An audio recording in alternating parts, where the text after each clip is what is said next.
The purpose of this video is I want to show you guys the damages that it incurred during that first trip. So like I promised you in the first video, let me flip the camera around so I can share with you guys what I've done to my 40.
We finally made it to Spider Lake, and if you look behind me, it's just beautiful. Oh my gosh.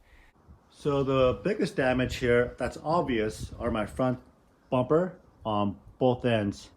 And there are a lot of big boulders out there, you know, yay high or even bigger, where it had issues with this front bumper because I'm trying to get the front wheel on the rock, and that was in the way. So this is what you get, right? You got to bang up your bumper. So these are good 1/4-inch steel bumpers, and this was the only way to get my front tire on those rocks, was to bash it in. It was painful, but that's okay. So I'm just gonna go ahead and cut this off somewhere, maybe like right here. I'll bang this out, straighten it out on both ends, and I may even consider buying a third-party bumper. They make a little heavier duty steel, so that might be a good option. So really that's the only major damage. There's some other minor damages to the body here on the right fender well, and thank goodness this is all steel, so I can just bang this right out for the most part. That looks like I gotta cut that off maybe. My step got bashed in a little bit, but nothing too major. You can just bang all that out with a hammer. And then just some minor, you know, scrapes here from the trees. One right there.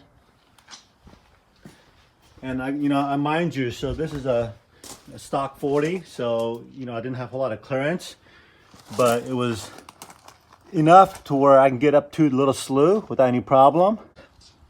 Final repair we had to do on the trail was my air intake. This little cover that goes over the throttle body actually split in half, and my engine was choking out. So we rigged up. We took the broken plastic pieces with some tubing that Chai had. He cut these tubings and then put it around in 4 corners around the throttle body. Took a hose clamp, clamped it together, and then got a little creative with the electrical tape. So, all in all, that was the only damage for a stock 40. I'm pretty impressed the way it performed. On the surface there, let's go to the bottom, and after careful inspection, the only thing that I see here are pretty normal wear and tear. So on my front diffs here, nothing major, just your normal rock, just some normal whatever sliding on the rocks. A little moisture right here. That looks like coolant. Oh, I gotta check that out. So it looks like I've got a little bit of leak right here. It looks like antifreeze. So that's new. I gotta figure out what that is. But other than that, there's a little bit of tiny dent on my rock guard. But that's expected. So, one thing that we did notice here at the end of the trip. So these shocks are fairly new, and after the Rubicon Trail, we noticed that these the polished steel here turned rainbow color, and that's just from a lot of heat. So I'm going to be replacing these shocks with a little better shocks that can handle high temperatures. So that was kind of interesting observation, and that occurred on both sides. I didn't check the rear. Let me check the rear shocks here. No, the rear looks okay. Let me crawl under here real quick. Yeah, so there's a little bit of coloration there, rainbow. But I think the front are more obvious than the rear.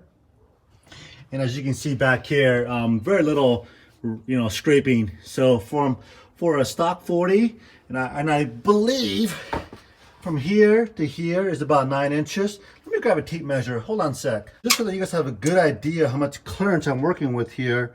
So from the bottom of my differential, I'm looking at right under 10 inches. I would say 9 3/4 to the bottom of my differential there. Okay, the next thing I want to show you guys is the measurements of my tires here. It's at 32 inches. There are definitely some tread loss here.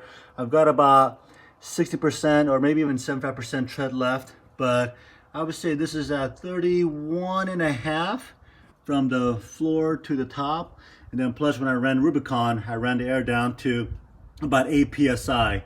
So, that would be much, a few inches lower from what it is right now at full tire pressure. Okay, so we're looking at about 6.5 inches. Let me see, make sure I got it good there. I would say 6.5 inches from the fender well to the top of my tire. And then again, we're gonna be about the same here in the front as well. This actually in the front is about 8 inches, 7.5, 8 inches. But I got a lot of, clearance here for the articulations. Once I cut that bumper off, we're not gonna have that issue anymore. So I'm gonna make sure that is off for next summer. But all in all, this thing performed like a champ. So I hope you guys enjoyed the first season of the Rubicon Trail, and hope you guys will stick around and subscribe and ring that bell down below so you get notified when we hit the Rubicon Trail next season. So without further ado, happy holidays, God bless, and happy trails.